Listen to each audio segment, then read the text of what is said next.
I knew it was the right move to start this series again. I'm so glad I did. I said this last week and I'll say it again. I'm so glad I started this series up again. Because what I just witnessed in this episode is like greatness in a span of a one episode anime episode. Like, that's what this episode was to me. Oh, politics. I just, dude, when I see those politics in this episode, and I see Nagisa manipulating, playing mind games, and then seeing what happened to his older brother, just like, all the stuff in this episode, I was fangasming. I was just fangasming because of what I was actually watching, because you don't know how rare it is to see a series just focus on fucking politics. It's so rare. It's just so rare to see it done like it's done, and I really have so much more respect for this series just witnessing this episode. It's so good. See, I don't really like politics in real life. I just like politics in the way an anime does, because I like the mind games that are played. I just love the way it's done, and seeing the mind games that get done in this series, it's so damn enjoyable. Like, I mean, at the beginning of this episode, I knew it was going to be good. Soon as I saw that phone call, and then found out what was going on the TV, when he's like, hey, look at the TV, I did my job, I set my plan into motion, why don't you turn to the channel to, let's say, channel 5, and then, you know, his older brother looked at it, and Nagisa's like talking to him on the phone, and he finds out this entire event of like what was going on. He betrayed him, he set everything up, and he's pretty much fucked. And then that one phone call where he's like, well, I'm setting everything into motion. He just moves his phone, and you hear his brother screaming, Nagisa! And he just turns it off. Oh my fucking god, dude. That was so good. Thumbnail. That's thumbnail, man. Like that scene, he just grabs his phone, and he just turns it off. Oh my god, the emotion in that scene was so good. It really was, because I mean, when you saw that, the tension, emotion, and dialogue, when the phone was just moving and it clicked it, oh, GG.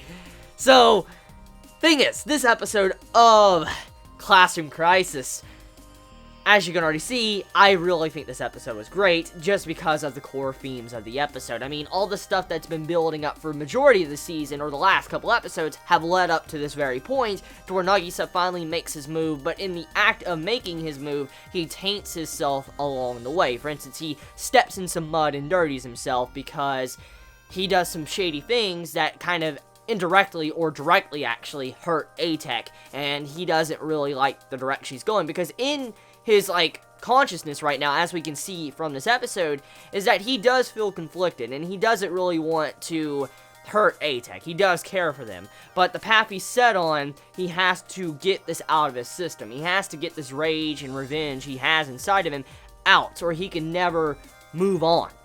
And that's kind of the situation he's in, because as we found out and what we got to repeat in this episode, is he says that revenge is pointless and fucking retarded. That's what Nagisa said, but he knows that it's stupid, and he's still going about trying to get revenge and get payback for what has happened to him, and he's conflicted about this, because even though he knows it's dumb and stupid, and it's actually not the smart move, he's doing it because, like I said, he wants to get this rage out of his system, but also he wants to be able to, I guess, try to rid himself of his brothers, because they've been a thorn in his side since the very beginning of what they've done to his family and everything like that, and he's just tired of it.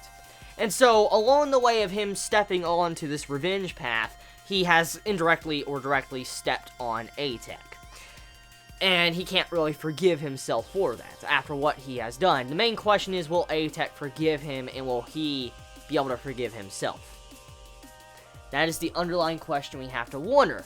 Now, one thing I do have to mention, and it's one thing I do need to talk about.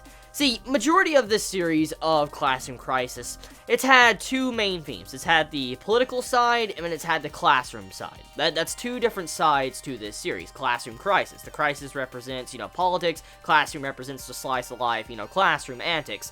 And so, the series is split up into two different core themes. And Nagisa, as a character, in the past couple episodes, since around episode 1 and 2, he's been progressing to where he's slowly grown connected with A-Tech. He's being able to socialize with them, and he loves them quite a bit. But seeing some of the actions he has done, especially with this episode, as I already stated, he realizes what he's doing is wrong. He understands that, and he realizes it's pointless and stupid for getting revenge. but some of the actions he done, especially tainting himself and going with this political affair, it kind of, in a certain sense, not completely, but in a certain sense you can take it like this, is that his character regressed in some way.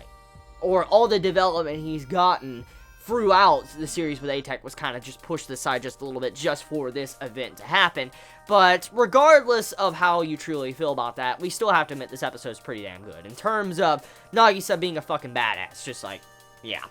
Now, besides that, I feel like this episode, overall, one of the stronger episodes, actually, of Classroom Crisis, because of what it tried to do, especially towards the end of the episode, when you see the brothers having their conversation, you kind of find out that the brother that's been abusing Nagisa for a very long time, he gets demoted and thrown off into this, like, out-of-the-backwoods warehouse, where he'll be the director of it, but he is no longer, like, I guess, eligible for a promotion, to be able to move up into the rankings into a top-tier CEO director status. He now is thrown off to the back burner in some decrepit warehouse, which is fucking hilarious. It really is, and he deserves that, because thinking about it, the brother didn't really get his fame and fortune by himself. He mainly used his pawn, according to the older brother, that was Nagisa, to reach that status, and so if you think about it, it makes a lot of sense. I mean, he's the type of person that really shouldn't be a director to begin with, because he constantly yelled, didn't make sense at Nagisa. He was just constantly yelling at him. It's like, figure it out, and, you know, doing all sorts of evil shit to Nagisa throughout the entire series, and he didn't even act like a true director that was at leadership status,